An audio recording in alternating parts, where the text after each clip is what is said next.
সম্মানিত দিরাইশাল্লাবাসী, সুনামগঞ্জবাসী, সিলেটবাসী, এছাড়াও দেশ এবং দেশের বাইরে যারা শুনছেন, সকলেই আমার পক্ষ থেকে আন্তরিক অভিনন্দন জানাচ্ছি।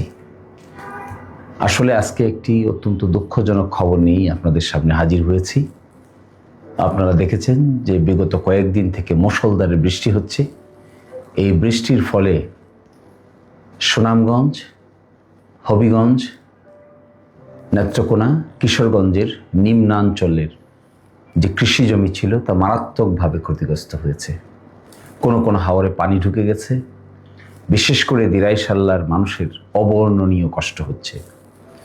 কোনো কোনো হাওর আছে যেখানে বৃষ্টির ফলে পানি এত বেশি বেড়ে গেছে যে ধান গাছ তলিয়ে গেছে।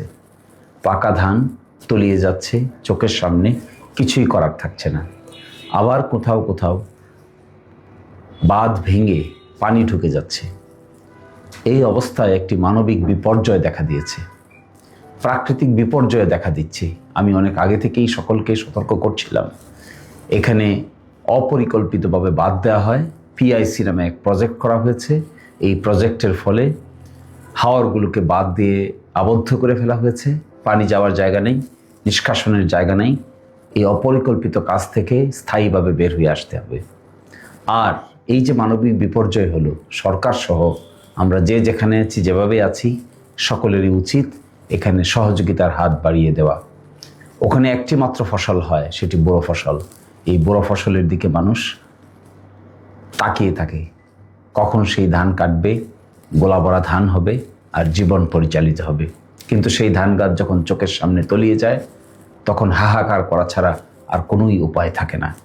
এখানে দরিদ্র কৃষকরা রয়েছেন যাদের চোখের সামনে তাদের ধান গাছগুলো পানির নিচে, অথই পানির নিচে তলিয়ে যাচ্ছে। কিছুই করার নেই।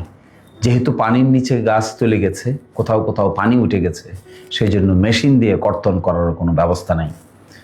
ওই রকম মানুষও নাই এখন আগের মতো যারা এটি তড়িঘড়ি করে কাটতে পারবে। যে ধানগুলো কেটেছে আমি খবর পেয়েছি, সেগুলো শুকানোর কোনো ব্যবস্থা নাই।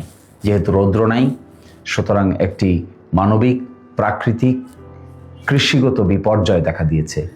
সংশ্লিষ্ট সকলেই, সরকারের উচিত এটিকে দুর্গত এলাকা হিসেবে দেখা, এখানে ত্রাণ পাঠানো, কৃষকদেরকে প্রাথমিকভাবে সাহায্য সহযোগিতা করা, তারা যেন খেয়ে পরে বাঁচতে পারে। একই সাথে এখানে যার যতটুকু সামর্থ্য আছে সকলকেই এগিয়ে আসার আহ্বান জানাচ্ছি। আমরাও ইনশাল্লাহ সাধ্যমতো চেষ্টা করব কিছু একটা করার। সকলেই ভালো থাকবেন, সুস্থ থাকবেন, এই আহ্বান জানিয়ে আজকের মতো এখানে বিদায় নিচ্ছি। আল্লাহ হাফেজ।